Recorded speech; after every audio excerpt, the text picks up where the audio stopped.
झुणका आणि भाकर दाखवणार आहे।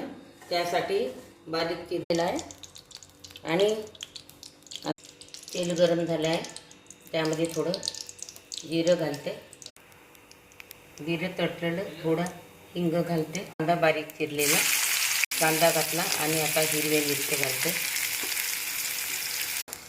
कांदे आणि मिरची हे होऊन राहिलेलं आहे, त्यामध्ये थोडे हळद घालते, मीठ घालते चवीपुरतं। हे मिरची जे आहे ते तिखे असल्यामुळे थोडं मी लाल तिखट थोडं किंचित टाकते। हे कच्च्या आंब्याच्या फोडी घालते आहे, कांदा मिरची वगैरे, त्यामध्ये हे 1 वाटी बेसन घालते। तेलामध्ये हे बेसन छान भाजून घेते। शिजायसाठी झाकणे झाकून घेते। मी आज गुरुवार आहे म्हणून झुणका भाकर, कांदा मिरची आणि आंब्याच्या कैरी